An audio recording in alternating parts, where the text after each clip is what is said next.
Good evening and welcome to Scotland at 7. My name is Ruth Watson. My guest this evening is Tom Ullathorne, Tom's I'll start put my teeth back in. Tom Ullathorne is the membership secretary of the SNP Socialist Group and an activist with Yes West Lothian. Thank you very much for joining us this evening, Tom. I'm loving Thanks. your It's nice to knitted be here. scarf, I've watched before. Now I get to see from the other side of the screen.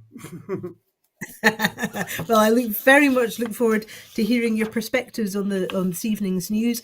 But we will start with the Ukraine update, then I'll take a wee run through the headlines, and we'll come back to you for your news and views as we go, your views on the news as we. I better put my teeth back in properly, the news and views of the day. The Ukraine update, day 653. The UK Foreign Secretary, David Cameron, has urged US lawmakers to approve fresh aid for Ukraine 1 day after Senate Republicans blocked a funding bill for Kyiv. The Biden administration is considering getting behind new restrictions on who can seek asylum and an added deportation process to secure new aid for Ukraine and Israel in a supplemental funding bill. French President Emmanuel Macron met Hungary's Prime Minister Viktor Orbán in a bid to break the deadlock ahead of an EU summit after the Hungarian leader threatened to block Ukraine's accession talks. Ukraine has begun using train platforms to bypass a border blockade by Polish truck drivers, Ukraine's rail network said. The first train deployed in the operation moved 23 trucks across the border from Ukraine into Poland, a statement said.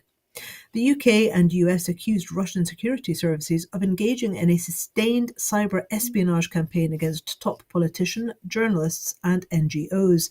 The UK Foreign Ministry said Russia's Federal Security Service, the FSB, was behind unsuccessful attempts to interfere in UK political processes and said it had summoned Russia's ambassador to London about the issue. Japan's Prime Minister Fumio Kishida pledged $4.5 billion to Ukraine, including $1 billion in humanitarian aid to help support the war-torn country's recovery effort in an online summit of leading industrial nations. The $1 billion humanitarian aid includes funding for generators and other power supplies, as well as measures to clear mines planted by Russia. The remaining $3.5 billion includes funding for credit guarantees for World Bank loans to Ukraine. Ukraine told residents to save energy after a power plant near the front line was hit by shelling, in the first such warning this winter. Officials had warned for months Moscow was planning to step up strikes on energy infrastructure after attacks on the power grid last year led to widespread blackouts. Kyiv has agreed with 2 American firms to jointly manufacture 155mm artillery shells in Ukraine, a Ukrainian minister said, although production will not start for at least 2 years. Lawmakers in Russia set the country's 2024 presidential election for the 17th of March, moving Vladimir Putin a step closer to a 5th term in office. Members of the Federation Council, Russia's upper house of parliament, voted unanimously on Thursday to approve a decree setting the date. Russian forces relied heavily on aerial attacks in their slow-moving campaign to win control of eastern Ukraine and resorted to new smaller attack groups in pressing to capture the beleaguered town of Avdiivka. So just a quick run through the headlines now before I come back to Tom Ullathorne, our guest for this evening. The Israel-Gaza latest, the UN Security Council is due to meet later today after its Secretary-General, Antonio Guterres, invoked Article 99 of its charter, a step no one in his post has taken for decades. This article allows the Secretary-General to bring to the Council's attention any matter which, in his opinion, may threaten the maintenance of international peace and security. COP28 talks enter their final phase, with talks at COP28 in Dubai now entering their final phase. The world's governments are still far apart on the central question of whether to phase out fossil fuels. The Court of Session has upheld the UK government's use of Section 35 orders to block the Gender Recognition Bill. The Home Office has been ordered to give Parliament, the UK Parliament, the full and frank costings of the scheme to deport migrants to Rwanda after admitting the projected initial spending has doubled to almost £300 million. Hang on, stuck together. A new report by the House of Commons, UK House of Commons Home Affairs Committee, has revealed that the UK government has been wrongly prioritising migrations at the expense of addressing important issues such as human trafficking, which affects thousands of British nationals and children within the borders of the UK. UK ministers are cutting holiday allocations and pay for irregular and part-time workers at a cost to staff of up to £248 million a year, with the post-Brexit rules seeing part-time and shift workers losing holiday pay. Barbados, the Prime Minister, says that the country is owed $4.9 trillion in reparations for slavery. And the Scottish Government has passed the amended United Nations Convention on the Rights of the Child Bill, a bill to provide greater protection for children's rights. And that has been passed by the Scottish Parliament for a second time. And Shane McGowan, crowds lined the streets of Dublin as a horse-drawn carriage took Shane McGowan on his last journey through the streets of the Irish capital as mourners turned out to say farewell. So, Tom, there's a packed news schedule this evening, so we'll get straight into it. I mean, the Israel-Ukraine latest. I mean, it's the Antonio Guterres. In fact, he was making his statement as we came on air. He says we're reaching a point of no return in Gaza, where the blatant disregard for international humanitarian law scars our collective conscience. That's the United Nations Agency for Palestinian Refugees, the UNRWA, has warned. Its Commissioner General, Philippe Lazzarini, has called on states to provide more funding.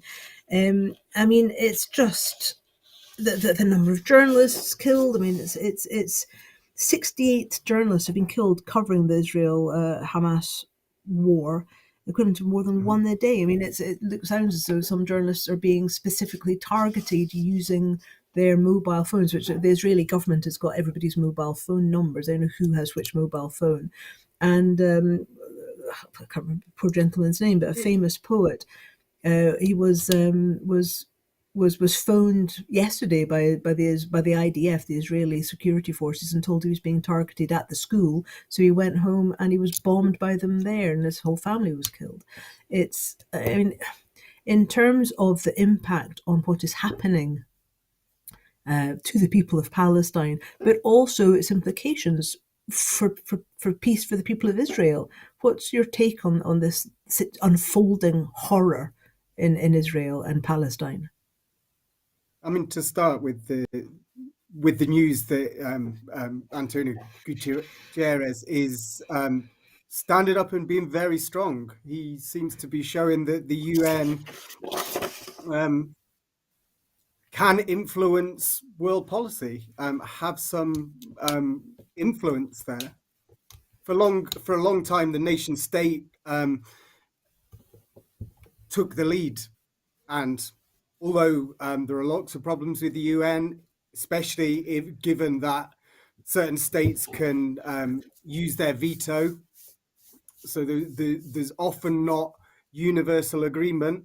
But I really admire Gutierrez for standing forward and trying to ask for justice for the Palestinian people and for Israel to consider this. So the question is as to whether what types of pressure the Israeli government will bow to.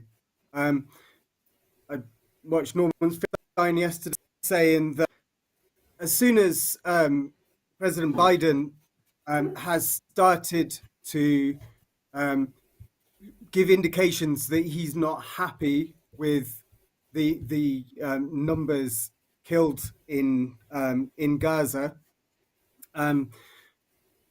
the instructions to the IDF have they have been a bit more gentle in certain circumstances, especially when the world's press is on them. So individually, personally, it seems terrible watching every day, and you feel that individually we can't make a difference, but actually in showing solidarity, in marching, in having discussions, I believe really strongly in political education, social political education between people who know each other uh, and others. Um, yeah, we can make a difference, but so can governments. I'm sure we might go on later to discuss Keir Starmer maybe and um, his equivocation of the human rights of Palestinians, or certainly, if we take it the reverse, his insistence that it was Israel's right to withdraw food, electricity, medical supplies. It's really very important that as a country, as our politicians stand up and show solidarity, and ask for an immediate ceasefire. Of course, Israel will take the pressure of the world if we all stand up and say what's right. Um, Well, I I mean, think Israel's ambassador to the United to the UN, Gilad Erdan, has firmly rejected calls for a ceasefire as he addressed the Security Council. The U.S. ambassador to the United Nations, Robert Wood, said Israel must respect international humanitarian law and conduct its operations in a way that minimises civilian harm. However, Mr. Wood said the US does not support calls for an immediate ceasefire in Gaza. The leader of the Palestinian Authority, Mahmoud Abbas, has called for an international peace conference to end the war in Gaza and work out a lasting political solution that would lead to establishment of a Palestinian state. And yet, we're looking at greater incursions into the West Bank, where Gaza is not a political force to be reckoned with at all there. We're looking at, the Israeli military rounded up scores of Palestinian men in Gaza yesterday and stripped them to their underwear, or pictures came out yesterday of them stripped to their underwear and paraded in public locations. including Video and UN footage. officials, including journalists and relief workers in that group of stripped naked and hood on. It's very Yeah, difficult. We and see children. lots of images, don't we? Lots of images. It's very hard to know whether they're verified or not. And so it becomes an information war, very clearly. But um, it will be one of the most documented wars in history, won't it? I saw there are a number of very prominent Jewish activists who are calling for ceasefire. It's the Jewish holy time of Hanukkah, which is sort of the festival of light. It's one of the most important religious ceremonies of or periods, festivals of the year for the Jewish people, and it's a time of real reflection. And you've got a number of people both within Israel and around the world who are saying, that the world has seen this before. We need to, there's a number of there are some Holocaust survivors, obviously very, very elderly now, who are saying that watching this is horrific to them because it brings back, evokes memories of, or like, through their history of like the Warsaw Ghetto. And when you hear this kind of very considered, because one has to be very aware and very sensitive to the language of people. When you hear this kind of sensitive issues being discussed, it does make one wonder what in the 1930s, when would people have behaved in the way that we're behaving now if these images were coming out of the Warsaw Ghetto, or it's how much less can people do to call for help. It's a very frustrating and alarming time, really, when we're watching the slaughter of so many innocents. Especially, I mean, during the later conflict in Gaza, when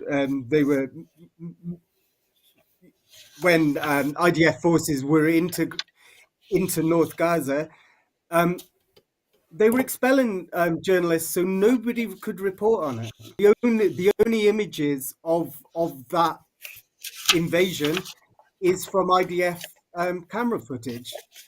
So, I mean, I think it's almost impossible for them to keep in because everybody has a camera phone.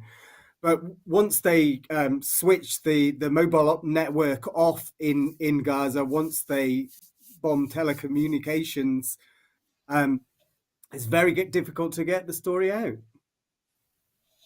Well, moving on now to COP28, with talks at COP28 in Dubai now entering their final phase, the world's governments are still far apart on the central question of whether to phase out fossil fuels. The next few days could be the world's last chance of keeping global heating within safe limits. Nations meeting for a COP22 United Nations Climate Summit have been told. Dan Jorgensen, Denmark's climate minister, who has been charged with one of the key roles in forging an agreement among deeply divided governments, said, "We cannot negotiate with nature. The climate cannot compromise. No well-meaning words will change a single thing unless we act. This week may be our last opportunity to bring us on course to keeping 1.5 degrees centigrade alive." Jorgensen, along with South African Minister Barbara Creecy, will chair negotiations on the global stocktake, a process under the 2015 Paris Climate Agreement that assesses progress, or the lack of it, towards meeting the treaty's goals of holding global temperature rises well below 2 degrees centigrade and pursuing efforts to keep them to 1.5 degrees centigrade above pre-industrial levels. It is well established that the world is far off track to stay within those limits, which scientists say are vital to staving off the worst impacts of the climate crisis. Average temperatures for this year are likely to break records and come close to the 1.5 degrees centigrade threshold, and on current trends, the world will hit 3 degrees centigrade of heating, rendering large areas of the planet effectively uninhabitable. The latest draft of the global stocktake was published today and is currently being examined, but there are likely to be more iterations of it before the end of the talk. A key part of the global stocktake is whether countries will agree to phase out or phase down fossil fuels. More than 100 countries are calling for such a resolution, citing scientific advice, but some powerful nations, including China and India, are against such a move. Major fossil fuel producers such as US, Canada, Norway, and the EU are being accused of trying to block an unequivocal agreement on a phase-out by pushing for the stocktake to refer to abated fossil fuels. Unabated burning of oil, gas, and coal results in CO2 or other greenhouse gases being released directly into the atmosphere. There is no agreement on what abated means, but in general, it refers to burning fossil fuels combined with the capture and permanent storage of an undefined proportion of the greenhouse gases emitted. The talks, which have been running since the 30th of November in the United Arab Emirates, are scheduled to end on Tuesday. Simon Steele, the UN's top climate official, warned countries that this must be the crunch time. Sultan Al Jaber, president of the Climate Conference and chief executive of ADNOC, UAE's national oil company, said he was confident that the talks would produce a paradigm shift among governments and an outcome that kept the 1.5 degrees centigrade limit within reach. Well, how optimistic are you about this, Tom? We've seen unprecedented flooding across the world. We've seen unprecedented forest fires across the world. I mean, at one point, a month or so ago, at the very beginning of the Australian summer, areas the equivalent of Belgium, Germany, and I think Spain or Portugal, it may have been, were ablaze. I mean, it's the world's burning, it's flooding. We run the risk of losing the means of creating the oxygen that everything needs to survive. All mammals and vertebrates need to survive, or invertebrates as well need to. All animal life, let's say, needs to survive. If the global currents and global heating cuts down the sort of the sea plants that give us much of our oxygen. So I don't know. I mean, somebody once said if trees could give us a mobile phone signal, we'd be all over them. But they just give us the oxygen we breathe. So there's talk that we've already reached a stage whereby the system will go even towards 2 degrees above above modern levels. So actually, we might be trying to shut the door too late for that. Although there is hope that if we do manage to reduce in fossil fuel usage, potentially we will be able to ameliorate that situation at a later date. But who knows? Who wants to take that chance, actually? Um, I think some of the more interesting things that are happening at COP28. I mean, the front stage of COP28 just appears to be a platform to sell more oil and gas. I think some of the more interesting things that are happening at COP are around the loss and damage committee. So I think that was something that I know Nicola Sturgeon had a lot to do with those initial discussions about setting that up. That was at COP26 in Glasgow. Um, I know that President Lula of Brazil has really accelerated that process. So um, I think he's taken that loss and damage fund. It's and again, we'll be talking about reparations later. It's a climate justice fund. The poorest nations on Earth are only producing a fraction of the carbon that the West is doing, and you know, um, some people in this country would rather smash ULEZ cameras in London than they would getting out of their car. So we've got large amounts of education to do in this country. It does seem, doesn't it, that I mean, there's always money for private jets and for bombs, and yet to try and there's enough money in the world to fix the world's problems, and yet somehow we never seem to find a way to do that. Um, Moving on to the Court of Session, it has upheld the Scottish Court of Session has upheld the UK government's use of Section 35 to block the Gender Recognition Bill. In the Court of Session today, Lady Haldane rejected the Scottish Government's petition to rule the UK Government's use of a Section 35 order to block the GRR bill as unlawful. Lady Haldane said that while the challenge to the Section 35 failed, in so concluding it is important to recognise the novelty and complexity of the arguments and the sophisticated manner in which those arguments were presented before me, and for which I derived considerable assistance. The Gender Recognition Bill was passed by a cross-party majority in the Holyrood Party Parliament last December. In a statement, First Minister Humza Yousaf said, "Today's judgment confirms beyond doubt that devolution is fundamentally flawed. The court has confirmed that legislation passed by a majority in Holyrood can be struck down by Westminster. The only way to guarantee we get true self-government is through independence. This is a dark day for devolution. Sovereignty should lie with the people of Scotland, not a Westminster government we didn't vote for with the ability to overrule our laws. We, of course, respect the court's judgment and will take time to consider its findings." And this is an interesting story on a number of levels. I mean, it's if I mean, so the argument being obviously that the UK government's argument being that the law would affect the because it's different, it would make Scotland different from the rest of the UK, that it would affect legislation across the UK or in England and Wales, and yet when you look at, for example, I mean, Scotland's age of marriage is 2 years younger than in England. So in theory, if that law was to be brought before the Scottish Parliament now, under the way things stand, the English government could block that. So I mean, what does it tell you about regardless of what you think about the remarkably weaponized gender recognition bill, there seems to be a lot of untruths being spoken about what its intention was, which is just remarkable to me. But in terms of what it tells us about the future of devolution and the future of democracy within the Scottish context within the United Kingdom.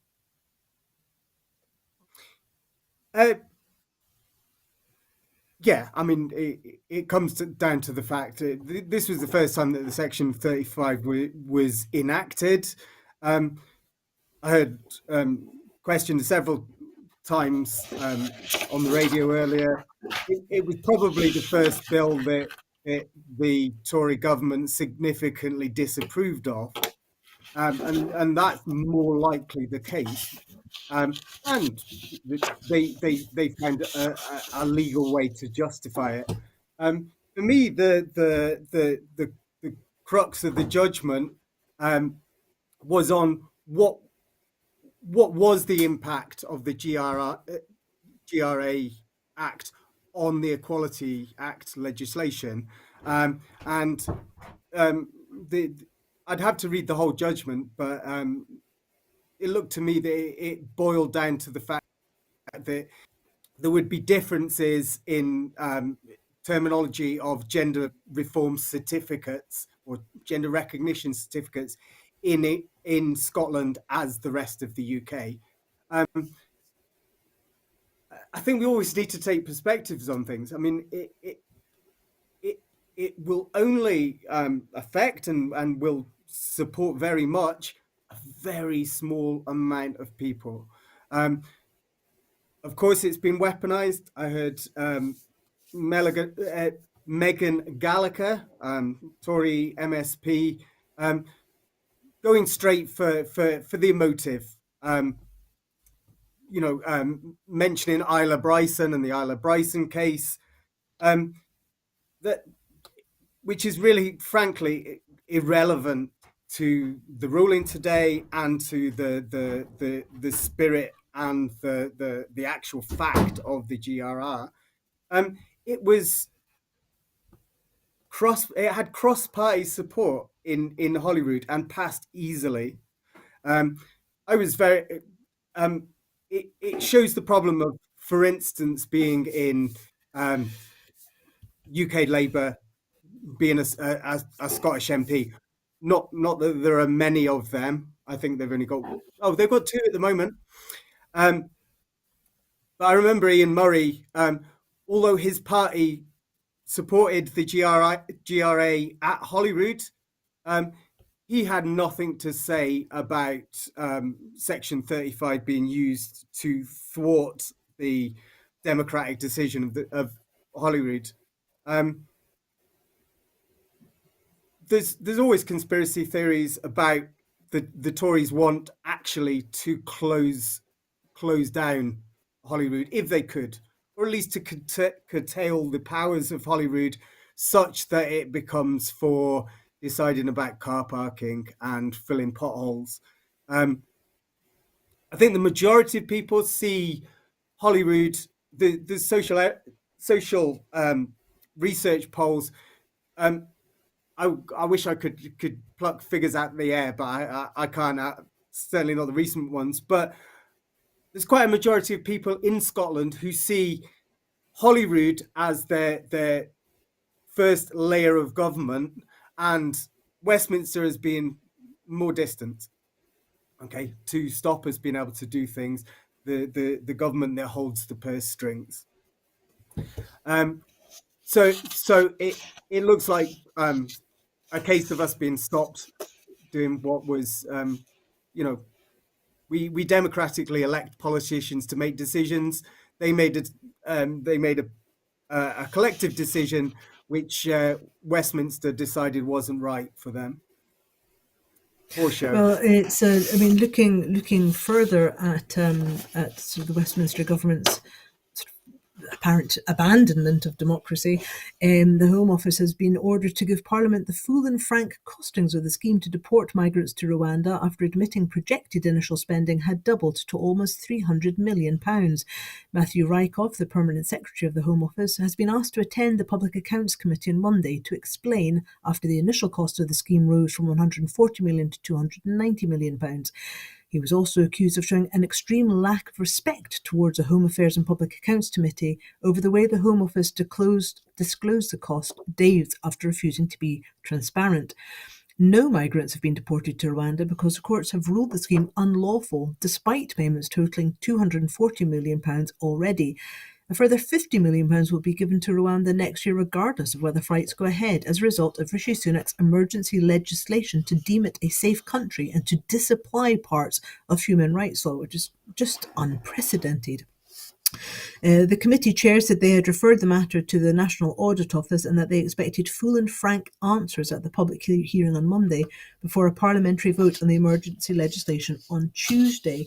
Rishi Sunak is facing a crunch point on Tuesday when MPs vote for the first time on an emergency bill intended to set aside November's Supreme Court decision to bar the deportation of asylum seekers to Rwanda.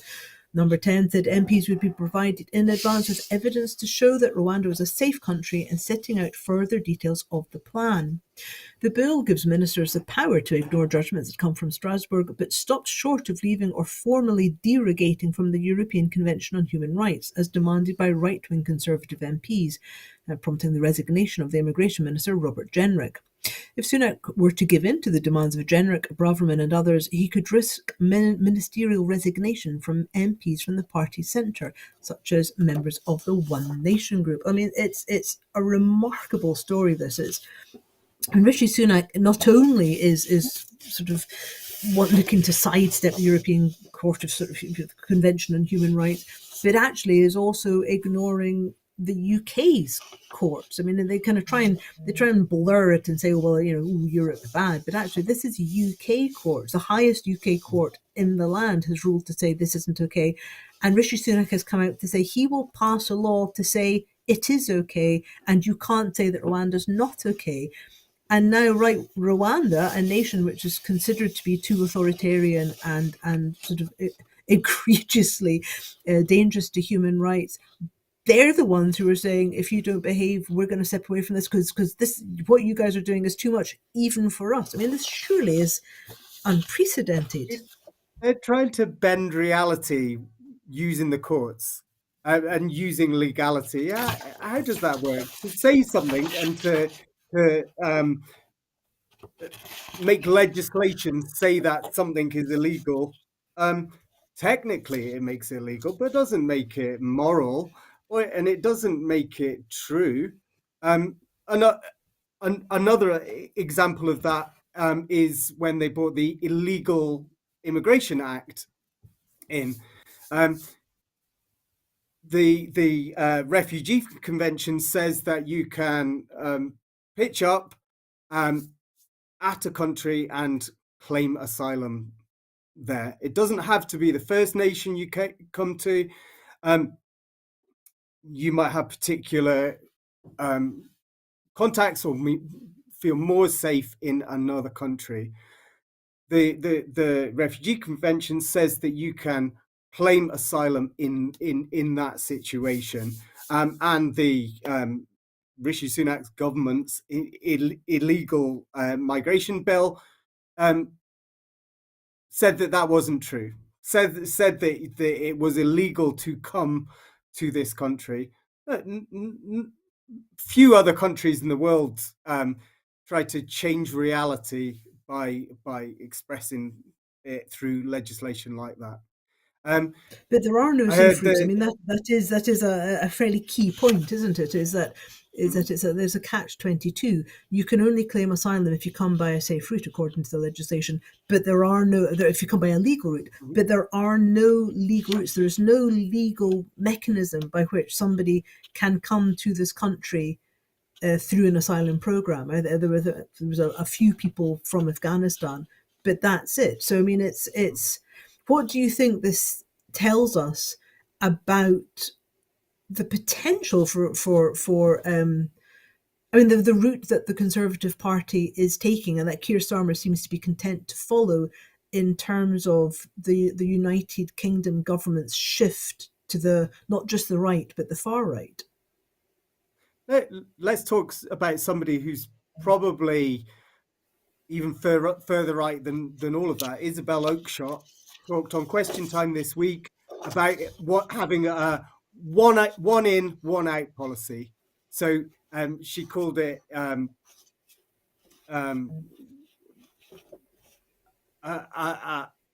what I made a play on the word carbon neutral. So she literally wants, if there's 100,000 people coming into this country, she thinks that can only happen if 100,000 people go to other countries. But it's bizarre, isn't it? I mean, when my husband, I lived overseas for a number of years, and when my husband, who's also from Scotland, and our Scottish children decided to relocate back home to Scotland, the only box that we were able to tick on the papers when we were coming back in was immigrant. And I'm like, but we're not immigrants, we're coming home. And they go, no, that's the only box, because we've been away for more than a certain number of years. So the immigration figures, I suspect, are skewed because of all the people having to come back because of Brexit. It's kind of Mhm. it's Absolutely. Yeah, yeah, yeah. it's quite bizarre. I mean, and Richard Tice, Isabel Oakeshott's. I mean, sort of the Mosley to Isabel Oakeshott's. Mhm.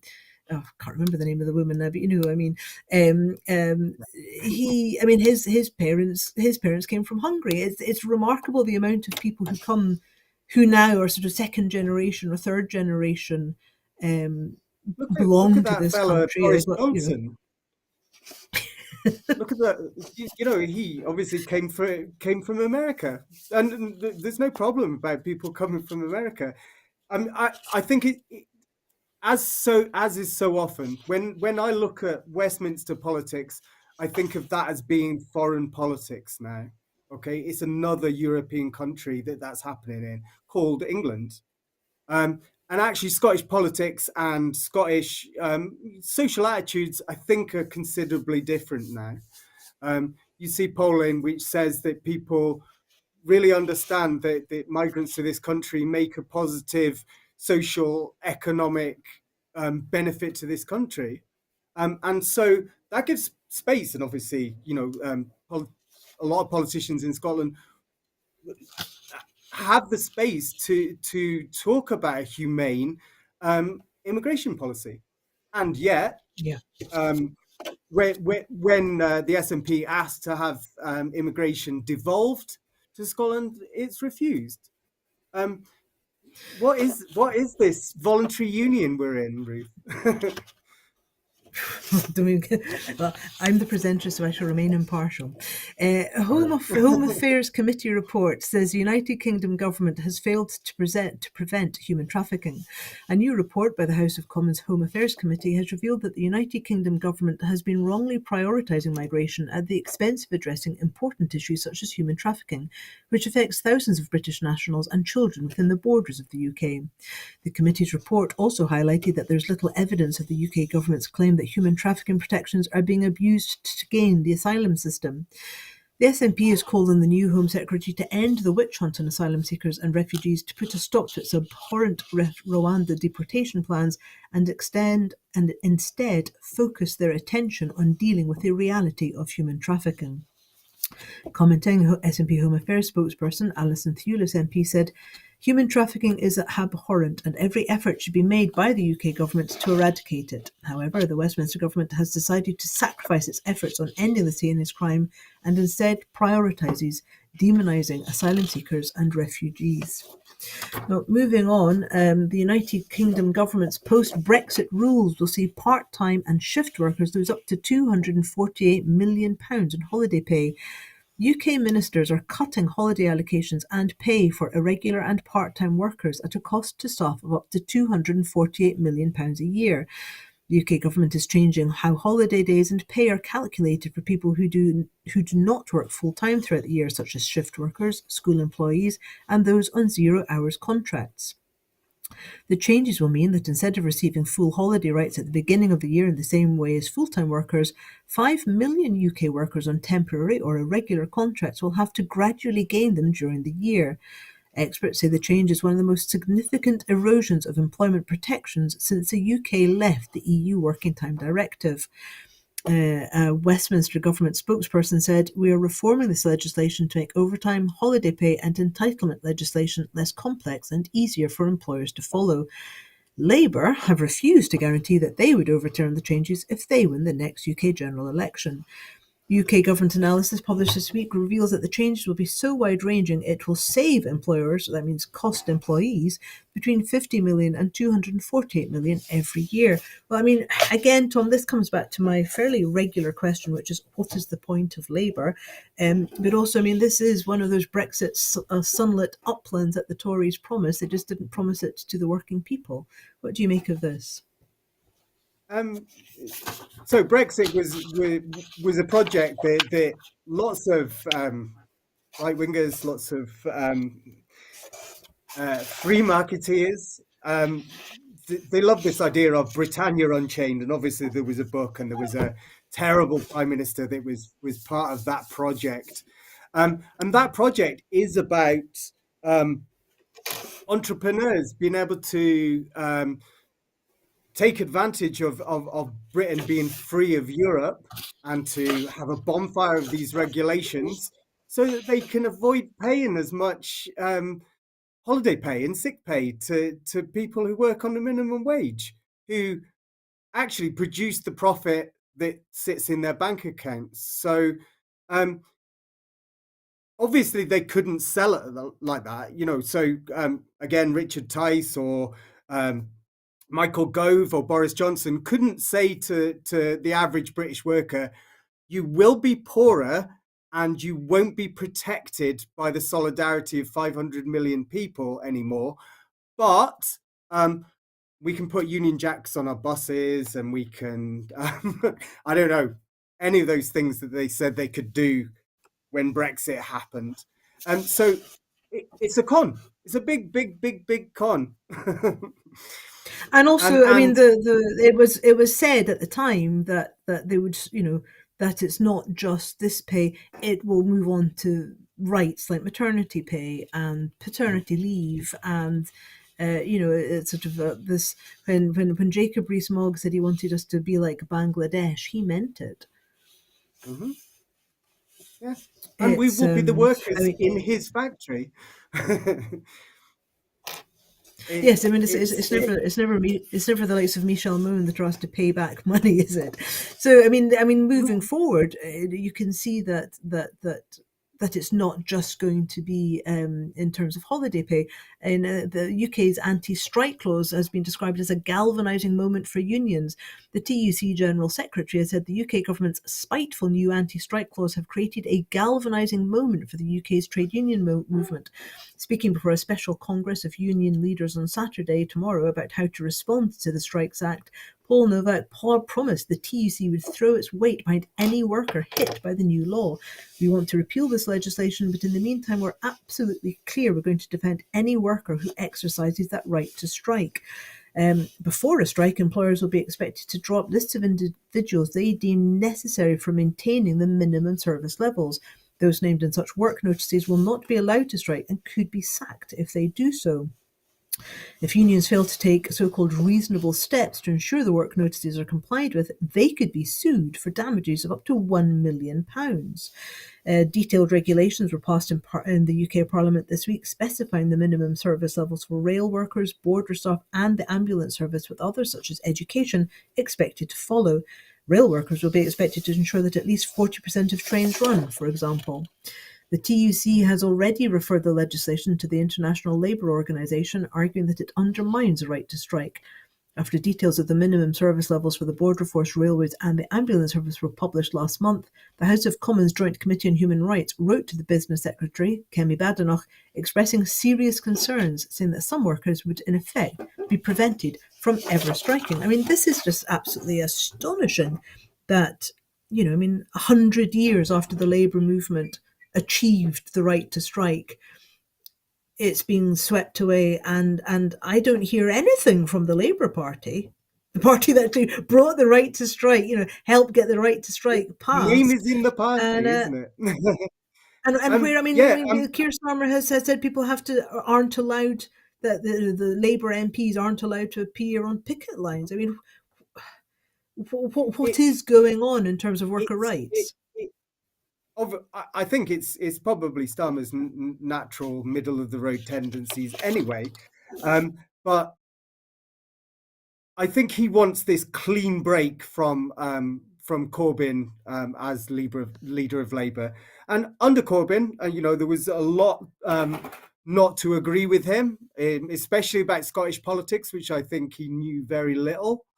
But at least Corbyn promised workers' rights on day one as the first part of his manifesto, and a world where working for a living could provide for a family, or provide for the material necessities in life. Starmer is not particularly interested in workers, let's say. But just as Labour have taken a back step in that campaign for workers, the unions have totally stepped up to the plate.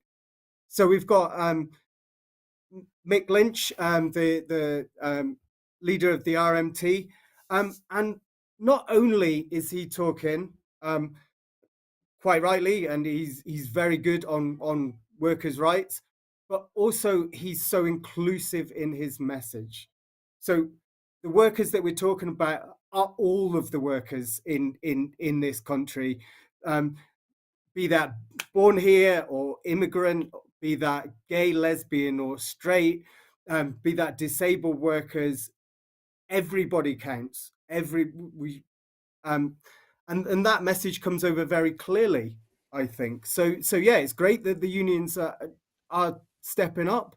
Um, I don't think we can expect any um, any rolling back on his lukewarm opposition to the Tory laws. Um, I think. I think we are in a very good position in Scotland. I'm really interested listening to Ros Foyer of the Scottish Trades Union Council, and this idea of solidarity with workers, of protection workers' rights, is part and parcel of Scottish government policy. So she talks about the fact that um, working with the Scottish government was like pushing an open door because they already supported workers' rights. Now that can't be said of the British government, and the proof is in the pudding. You know, Hamza It Yusuf has remains. managed to stop strike in Scotland. The strikes are still going on in England. It remains to be seen whether that message gets through to people. It will be interesting to watch the next few months to see how much people recognise the difference. Now, the Barbados Prime Minister says the country is owed $4.9 trillion in reparations for slavery. Speaking in London, the Prime Minister of Barbados, Mia Mottley, has said Barbados was owed $4.9 trillion, that's £3.9 trillion, by former slave-owning nations, noting that conversations over how this debt should be repaid would be difficult and take time. We're not expecting that the reparatory damages will be paid in a year or two or five, because the extraction of wealth and damages took place over centuries, but we are demanded we be seen and that we are heard, she said. Ms Mottley met David Cameron on Tuesday, but would not give details of the Foreign Secretary's thoughts on the UK's slavery-related debt. Citing calculations made in a report by the Brattle Group, which factors in the wealth and GDP amassed by countries that enslaved African people, she set out that the UK owns $24 trillion in reparations to 14 countries affected by transatlantic slavery, Spain $17.1 trillion, France $9.2 trillion, and the Netherlands $4.8 trillion. These numbers, if taken out of context, can appear to be staggering, but in relation to the total wealth accumulated over a period of time, those numbers are actually minuscule, said Ms Mosley. Addressing the historical legacy of slavery would allow the global community to move on in strength, rather than languishing in the shadows of a disgraceful history, she said. She questioned whether the £100 million fund announced earlier this year by the Church of England to address historical slave trade links was adequate. I want to thank the Church of England for agreeing to pay £100 million. The only difficulty is that there was no conversation, and the difficulty remains that this may not come in any way close to closing the gap, she said. I mean, this is an interesting and appalling one, isn't it? I mean, you've got Professor Geoffrey Palmer in Edinburgh continuing to call out the descendants of Dundas who removed the plaque which gave context to Dundas's role in Edinburgh on continuing the slave trade, and others. But I mean, it's ironic that the likes of David Cameron and Boris Johnson and their families, the reason that they have such wealth is because their ancestors were paid reparations for having to give up their slaves, and yet the slaves were not. And the British people, the people who live in the United Kingdom, only stopped paying that debt, I think it was in 2016. And I mean, Yeah, I it's was going to just, say the same. it's horrific. Mhm. So, I mean, I what do you make of the likelihood that these countries will step up and actually acknowledge the immense wealth that was extracted from these nations, and could it open the floodgates? I mean, my goodness, what if India said that they wanted to get some of the wealth that had been plundered from them back from London? Mhm. I mean, in a way, they can't get their culture back, can they? They can't get a pre-colonization strength and diversity of culture that we effectively destroyed. Go back to Africa and ask whether you can rebuild Benin City. It was totally destroyed on one night of rampage from British soldiers. Um, it's almost impossible to put a price on that, but still we must put a price on it. I saw a really good program with one of my comrades, Councillor Graham Campbell, and was talking about his obviously with Campbell as a surname, the links between Scotland and Jamaica, and obviously he heads up a group, Flag Up Jamaica. But he was saying he feels that um, when, and I will use that term, when Scotland becomes independent, we will be one of the first nations to try to settle up our account. Um, Again, back to education. I think kids need to know about it. Kids need to know that when you walk in Glasgow or if you walk in Edinburgh, the fancy buildings you see are not just because we were good stonemasons. They were also because we took the material resources of other people without asking, by force. So um, yeah, we need to pay. We need to begin those discussions. Maybe we even begin those discussions before we become independent. It's an interesting thing when you go into the museum and the art galleries, and there is much better context given to what you're looking at. Sort of like this. If you were to go to the portrait gallery in Edinburgh, for example, beside the portraits there is context given about the wealth that these people sitting in sumptuous wealth, and sort of saying they got their wealth through the slave trade. It is. They do say that, but then only a small amount of artifacts will be lent back to Nigeria, or lent back to India, or for us to have a loan agreement with Greece for the Elgin marbles. It's their marbles. They need it back. Yeah, let's see the Koh Noor getting sent back. That'll set them a cat amongst the pigeons. So the Scottish government has passed an amended United Nations Convention on the Rights of the Child Bill. A bill to provide greater protection of children's rights has been passed by the Scottish Parliament for a second time. The United Nations Conventions on the Rights of the Child Incorporation Bill requires Scotland's public authorities to protect children's human rights in their decision-making when delivering functions conferred by acts of the Scottish Parliament. It also allows for children, young people and their representatives to use the courts to enforce their rights.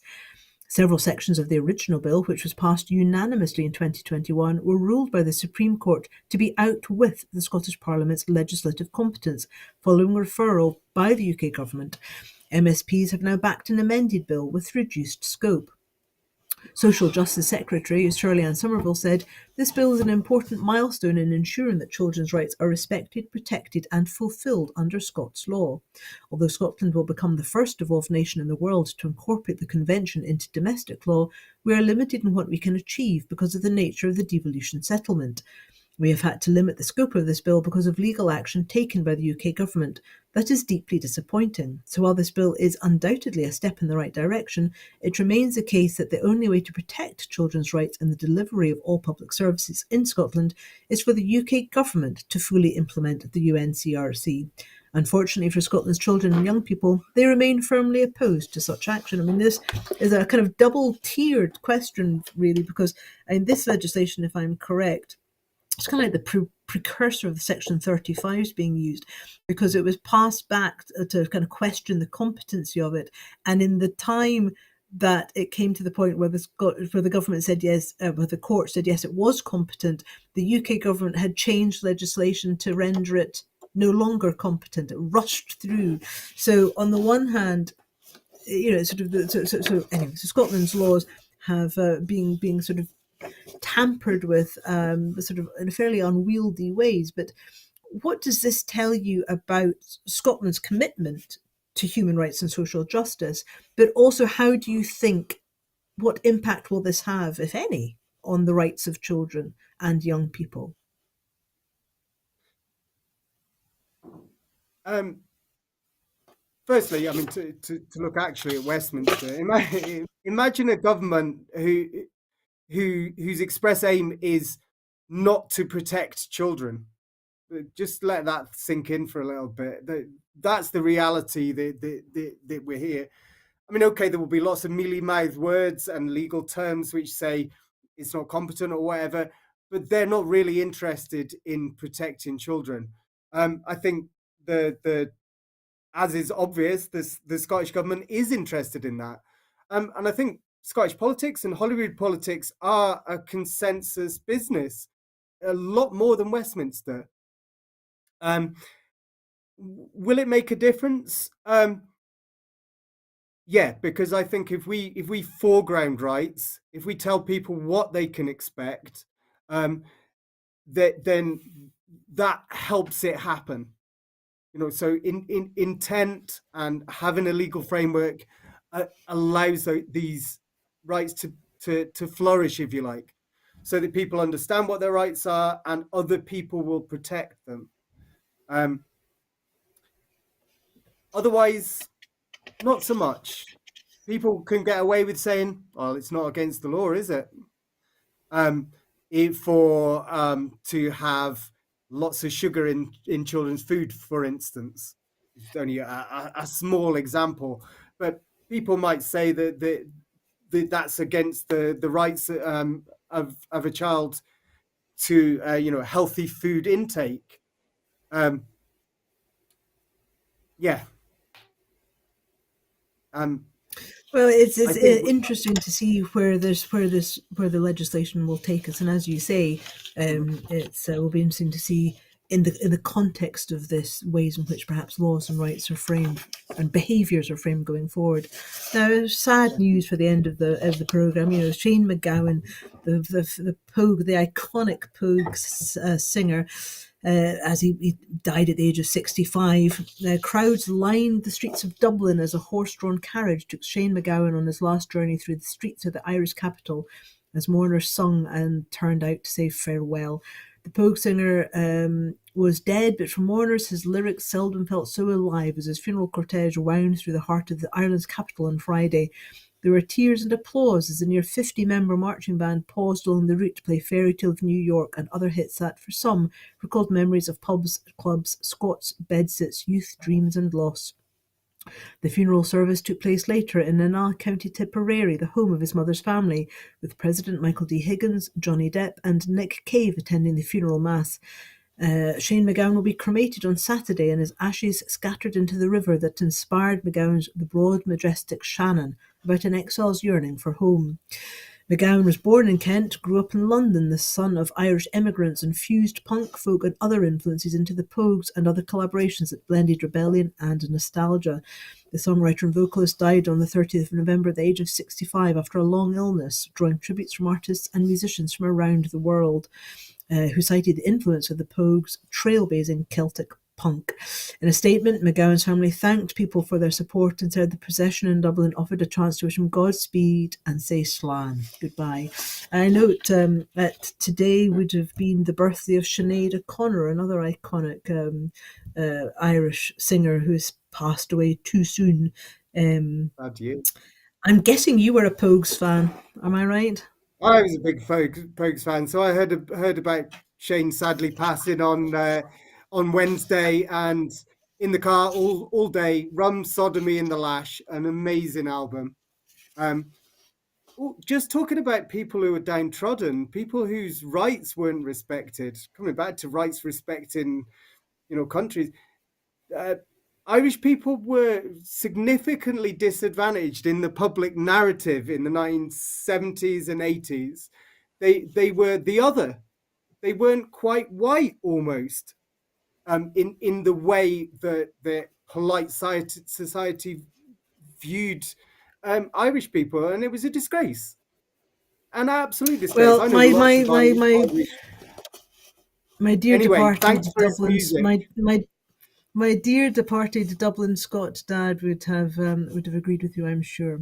Well, that's it for this evening. Before I go, I just want to remind you that at Broadcasting Scotland, we depend on the generosity of our supporters. So to everyone who has donated and to everyone who has signed up to make a regular monthly payment, thank you very much.